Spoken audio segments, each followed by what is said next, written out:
चाहते हैं तो जहां सुख नहीं है वहां ढूंढ रहे हैं, इसीलिए आज तक नहीं मिला, सब अशांत है। आपको तो जो जो चीजें चाहिए, जो वस्तुएं, धन संपत्ति, पद की आकांक्षा रखते हैं, तो आपको लगता है अगर ये मिल जाते तो मैं सुखी हो जाता। अपने को ऐसे बहुत मिले हैं जिनके पास आप चाह रहे हैं, उनकी बहुत मात्रा में संग्रह किया हुआ है, बहुत अधिकारिता है, बड़ा पद है, खूब ऐश्वर्य है, जगत में उनका नाम है, सम्मान है, पर हृदय जल रहा है, हृदय अशांत है। क्यों? क्योंकि जहां शांति प्राप्त होती है वहां उनका संबंध ही नहीं है। अशांतस्य कुतः सुखम, जिसका चित्त अशांत है उसे सुख कैसा? ब्रह्म। कुछ वर्ष की आयु, शरीर समाप्त हुआ, न पद रह गया, न संपत्ति रह गई, न नाम रह गया, न व्यवहार रह गया, न परिवार रह गया, अकेले अपने कर्मों की पोटली बांध करके फिर नया जन्म, फिर वही पढ़ाई लिखाई, दुनिया का प्रपंच, नहीं तो अन्य योनियों में कीड़ा मकोड़ा, पशु पक्षी। विश्राम कहां है? अध्यात्म योग में। श्री भगवान कह रहे निश्रेयसाय, मतलब दुखों का आत्यंतिक नाश, दुख का लेस नहीं जहां। अब अपने तो दुखालय में रह रहे हैं तो सुख को इसी में ढूंढ रहे हैं, तो हम समझते हैं कि अरबों खरबों रुपया मिल जाए, सुंदर सुंदर भोग सामग्री मिल जाए, मैं सुखी हो जाऊंगा। ऐसे अभी इसी भूमंडल पे हैं जिनको खुद पता नहीं कि मेरे पास कितनी धनराशि है, रोज नए नए भोग भोगते हैं, पर नींद नहीं आती, नींद की दवा लेना पड़ता है। मानसिकता बिगड़ी हुई है, विक्षिप्त है, हृदय जल रहा है, हर समय भयभीत है, कहीं ऐसा ना हो जाए, कहीं ऐसा। सुख विनिश्चितम बदामि तेन अन्यथा वचांस में, गोस्वामी जी कहते मैं सत्य कह रहा हूं, मेरी बात अन्यथा नहीं। जब तक तुम हरि भजन नहीं करोगे तब तक तुम्हें त्रिकाल में, त्रिभुवन में कहीं भी शांति नहीं। छूटिबे के जतन विशेष बांधे जाएगो, वह विष भोजन जो सुधा सानी खाएगो। अगर अमृत भी खाएगा तो विष बन जाएगा। हरि विमुखता में तुझे कहीं शांति नहीं मिलेगी। अगर हरि के सन्मुख हो तो विष भी अमृत हो जाए। गरल सुधा रिपु करहि मिताई, गोपद सिंधु अनल शीतला।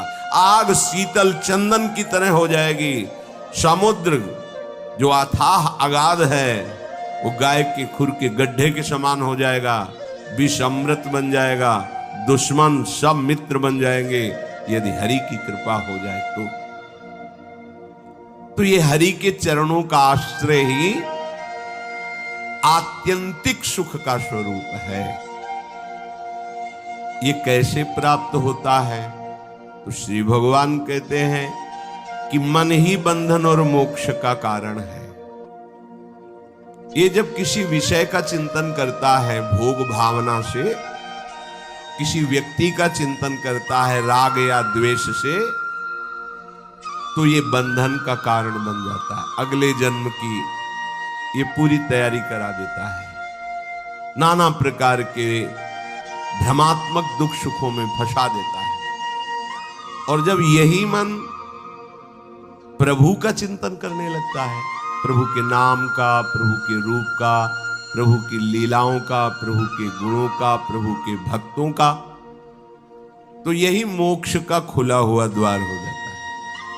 यही मन, जब मन किसी व्यक्ति को भगवत भाव से, किसी भोगों को प्रभु की सेवा में अर्पित करने के लिए, यही मोक्ष का कारण बन जाता है। और जब किसी भोगों को स्वयं भोगने के लिए और किसी व्यक्ति को राग द्वेष से, यही बंधन का कारण स्पष्ट। इसीलिए भगवान बहुत जोर देते हैं अनन्य चिंतन पर। तुम्हारा चिंतन भगवत भाव से निरंतर चलता रहे तो जितनी श्वासें हैं वो प्रभु को अर्पित कर देने का फल होगा, प्रभु के समीप पहुंच जाना। ये तो बहुत कठिन है।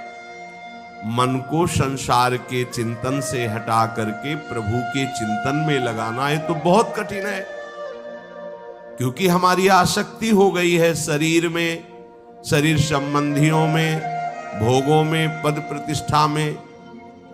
बड़ा सुख लगता है, जब हमारा यश, हमारी प्रतिष्ठा, हमारा मान, हमारा ऐश्वर्य, हमारा संबंध ये बहुतायत में दिखाई देता है तो अहंकार को बड़ा सुख मिलता है। यही दुख में फंसने का मूल कारण है और संसार में यही उद्देश्य रखा जाता है। देखो ना भ्रम, जो हमारे दुख का मूल कारण है वही हम उद्देश्य लिए घूम रहे हैं, तो सुख कैसे मिलेगा? धतूरा बोओगे तो विषय खाने को मिलेगा ना, अमृत तो नहीं मिल जाएगा। अगर धतूरे में एक जीवन नष्ट करने की सामर्थ्य है तो मान, प्रतिष्ठा, प्रशंसा, भोग, भावना ये कई जन्म नष्ट करने की सामर्थ्य रखता है। बुद्धि हमारी भ्रमित है, इसलिए हम समझ नहीं पा रहे। विष तो एक जन्म मारता है, विषय देखो ना, जब से सृष्टि हुई आज तक मार ही तो रहा है। मरते मरते थक गए, मरना नहीं मिटा, फिर मरना पड़ेगा। अरे अब तो ऐसा मरो कि अब जन्मना न पड़े, मृत्यु महोत्सव हो जाए। तो हे प्रभु, ये आसक्ति हमारी हो गई है शरीर में, शरीर संबंधियों में, भोगों में। तो जहां हमारी आसक्ति होती वहीं हमारा मन चित्त चिंतन करता है। और आप कह रहे हैं कि अगर मन चिंतन करे निरंतर प्रभु का तो मुक्त है, जीवन मुक्त है। अभी कैसे हो सकता है ऐसा? तो श्री भगवान ने कहा, प्रसंगमजरम पाशमात्मनः कवयो विदुः स एव साधु सुकृतो मोक्ष द्वारमपावृतम्। खुला हुआ मोक्ष का द्वार खुल गया। क्या? जो तुम्हारी शरीर में आसक्ति है, शरीर के रिश्ते नाते संबंधियों में आसक्ति है, भोगों में आसक्ति है, वही नरक का खुला हुआ द्वार है। कैसे? त्रिविधम नरकस्येदम द्वारम नाशन मात्मनः कामः क्रोधा तथा लोभा तस्मादेत्रयम् त्यजेत्। जब तुम शरीर भाव से होते हो तभी तुम्हें काम वेदना सताती है। काम में बाधा पड़ने पर क्रोध का जागरण होता है, क्रोध ही नाश का स्वरूप बन जाता है। क्रोध हमारी स्मृति का नाश करता है, स्मृति से बुद्धि नष्ट हो जाती, बुद्धि नाश ही सर्वनाश हो जाता है। काम, क्रोध और लोभ ये नरक के खुले हुए द्वार है। अगर यही आसक्ति प्रभु के प्रेमी महात्मा के चरणों में हो जाए तो कह रहे हैं मोक्ष द्वारम अपावृतम, खुल गया मोक्ष का द्वार। अब बस केवल प्रवेश करना है, अर्थात उनकी आज्ञा का पालन करना है। जो आसक्ति शरीर में, भोगों में, संबंधियों में है, यदि वो श्री भगवान के प्रेमी महात्मा सदगुरुदेव के चरणों में हो जाए तो मोक्ष का खुला हुआ द्वार है। अजात शत्रुः, अगर एक भी व्यक्ति के प्रति शत्रु भाव रहेगा तो यहां लौट के आना पड़ेगा। एक भी व्यक्ति से आसक्ति हो गई तो लौट के आना पड़ेगा। मृग के बच्चे से हुई मृग बन गए, पुरंजनी से हुई पुरंजनी बन गए।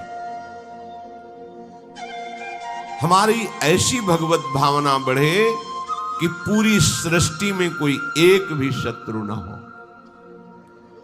जो तुमसे द्वेष करे उसको प्रणाम करो। यदि भगवत प्राप्ति के मार्ग में बढ़ रहे हो, जो तुमसे ना बोले उससे तुम कभी भी रूठो मत। सामने पड़े तो राधे राधे, श्री हरि। कभी ऐसा नहीं कि ये तो दुष्ट है, मैं गाली देता। नहीं नहीं, हमारा प्रभु ही हमारे हृदय को मजबूत करने के लिए ऐसा स्वांग रच रहा है। सच्ची मानना, भगवान अपने भक्त को समर्थ बनाने के लिए लीला करते हैं। वही है, कोई दुष्ट नहीं है।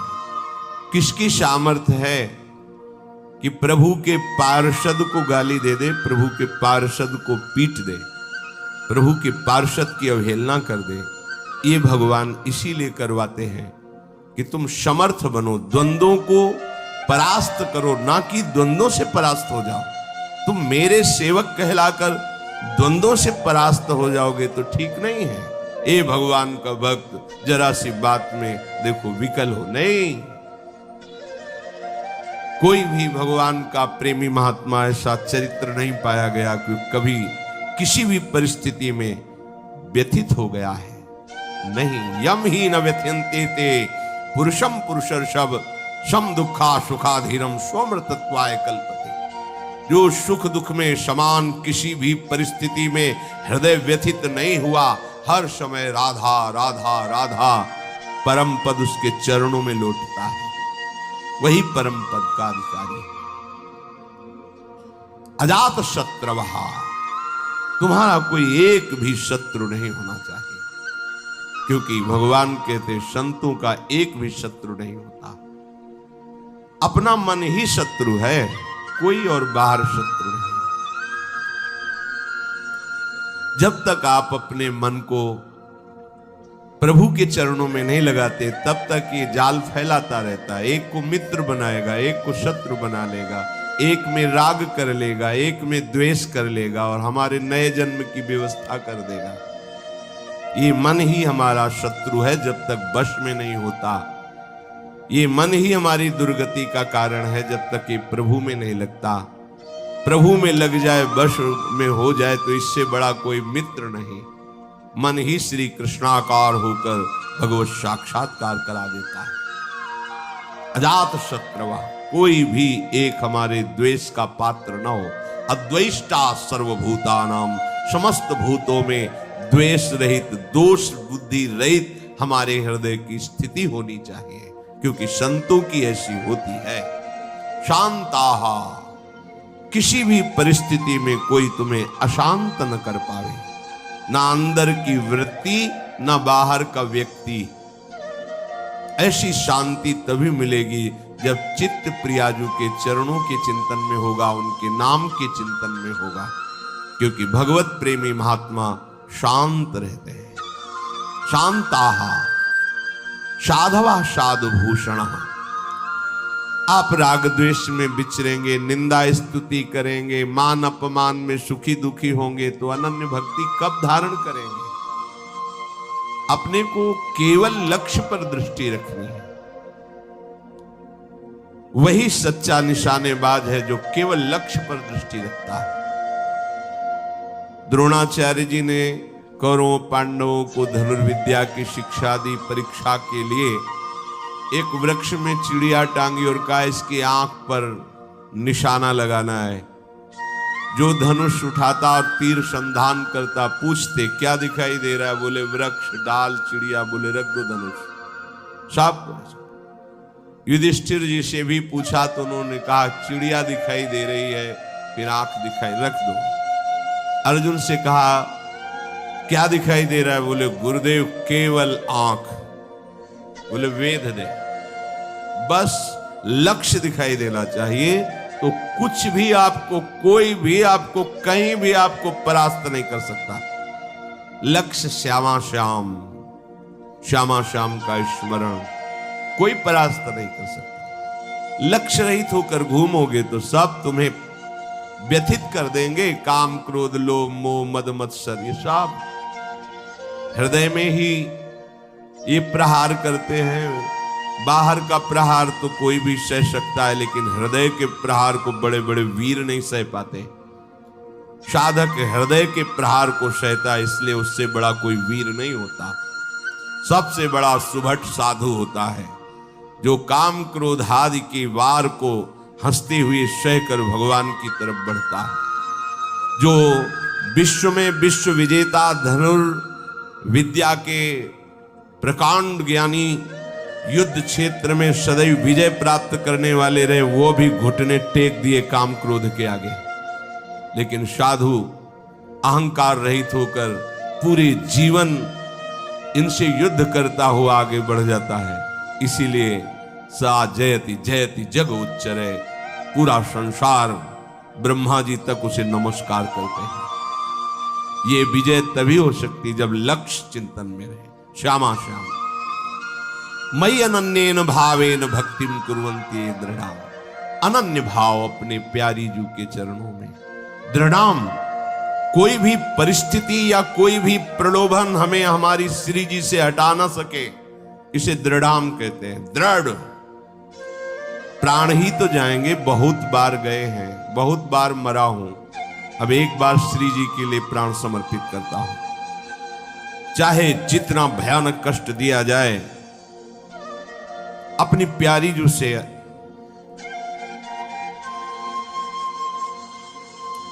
एक क्षण के लिए भी वृत्ति नहीं हटा सकता।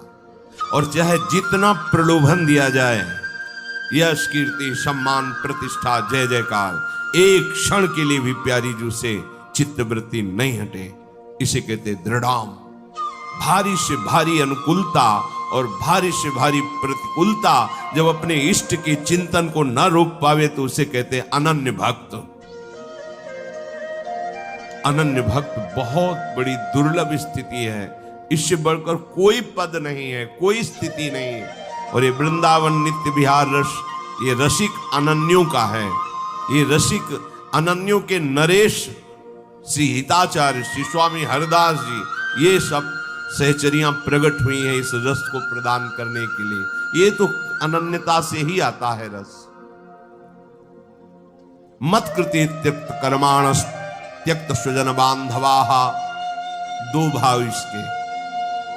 मेरे लिए सारे सांसारिक कार्य छोड़कर केवल भजन, ये निवृत्ति मार्ग पर विरक्त भाव। और जो भी कर्म कर रहे हैं वो प्रभु को समर्पित करना, एक गृहस्थ प्रवृत्ति मार्ग पर, दोनों को ये करना होगा। मत कृते त्यक्त कर्माणस, मेरे लिए सारे कर्म समर्पित करना, ये गृहस्थ। और मेरे लिए सारे संसार के कर्म छोड़कर एकमात्र केवल प्रियालाल संबंधी चेष्टाएं, ये है विरक्त। नींद खुलने से लेकर सुषुप्ति गाढ़ नींद तक, चेतना से लेकर मृत्यु तक प्रियालाल के सिवा कोई कार्य नहीं करना। अपने शरीर के पोषण का भी कार्य नहीं करना। हमारे शरीर का भरण पोषण प्रियालाल से होगा। हमें जगने से लेकर सोने तक, जीने से लेकर मरने तक केवल प्रियालाल के ही संबंध के कार्य करने, अन्यथा नहीं। ना अपने तन ढकने के लिए, ना अपने शरीर पोषण के लिए, ना अपनी शरीर व्यवस्था के लिए। ये आराध्य देव का भार है।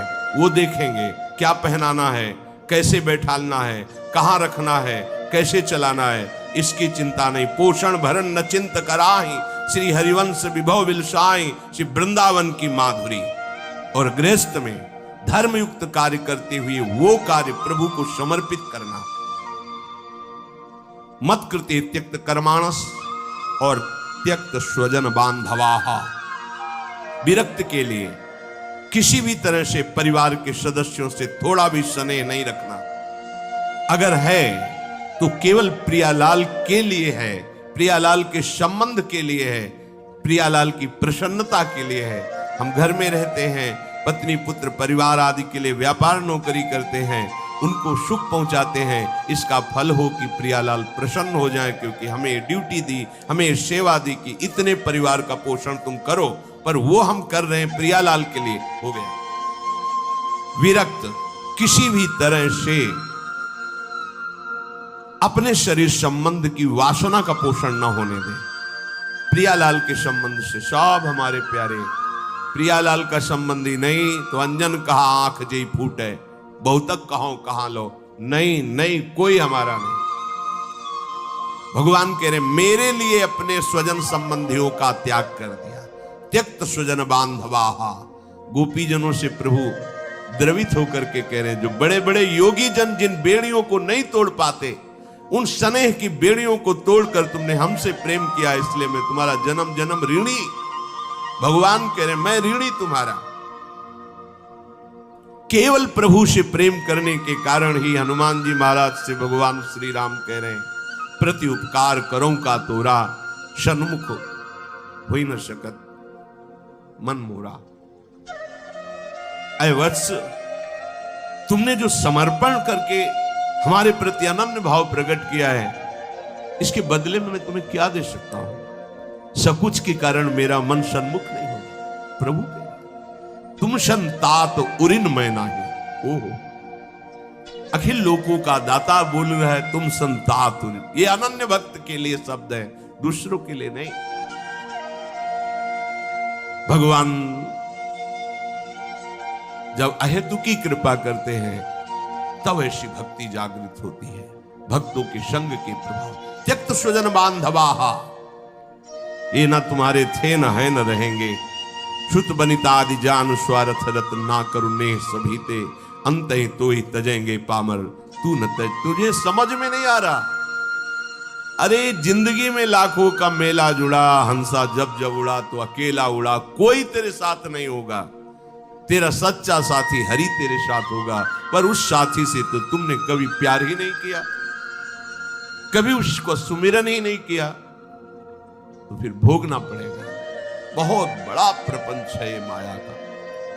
त्यक्त स्वजन बांधवा, चाहे गृहस्थ में हो चाहे विरक्त में हो। गृहस्थ में हो तो वो प्रभु के जन है, उनकी सेवा का फल प्रभु की प्रसन्नता। विरक्त में हो बिल्कुल किसी तरह से कोई संबंध नहीं, केवल प्रियालाल के संबंध से ही संबंध है। नाते नेह राम के मनियत, सुहद सुसेव्य जहालो। मदाश्रयः, केवल मेरे आश्रित रहे। ये बहुत बढ़िया मीठी आखिरी बात। ये जीवन की साधना का फल, ये शब्द मदाश्रया इतना मीठा है, इतना शांति है, इतना आनंद है। बस इसी को समझ नहीं पा रहे तो परेशान हो रहे हैं। हमारा मन नहीं लगता, हमसे ये नहीं होता, हमसे वो नहीं होता। तुम्ही से तो ना, तो तुम छोड़ो अपने को, मदाश्रया ऐसे हो जाओ प्रभु के आश्रित। पता नहीं कल्याण हो कि ना हो, जो हो रहा है वो भी छूट जाएगा, पता नहीं कौन सी गति हो। तो संशयात्मा विनश्यति, इस पर शास्त्र सब कुछ वर्णन करते। तुम्हें प्रभु पे भरोसा नहीं है, प्रभु का आश्रय ये पूरे जीवन में इसी ने चलाया है, मदाश्रया ने इसी ने पोषण किया है, और यही हमें बेपरवाह रखा है ना प्रभु। मदाश्रया प्रभु का कोई साथी नहीं है, कोई साथी नहीं। एकमात्र श्री हरि, एकमात्र प्रियाजी। आश्रय ये बहुत अमृत शब्द है, समझ में केवल आ जाए। अभी इसी क्षण बिना साधना के मुक्त हो, अगर ये बात समझ में आ जाए। पर अभी तो समझ में आ सकती है कुछ मिनट के लिए, क्योंकि यहाँ का वायुमंडल है मदाश्रया का। तो अभी सब पर गेट के बाहर निकलते ही हवा बदलेगी तो विचार बदल जाएंगे। मदाश्रया ये गुरु कृपा से आई हुई भारी विपत्ति, प्रतिकूलता, असाध्य रोग, अपमान, निंदा, ये सहयोगी होते मदाश्रया के लिए। ये मदाश्रया में बहुत सहयोगी होते हैं, और इनको कौन चाहता है, इसीलिए मदाश्रया नहीं हो पाता। वो हम के आश्रित रहता है, साधना का आश्रय ले सकता है, क्रियाओं का आश्रय ले सकता है।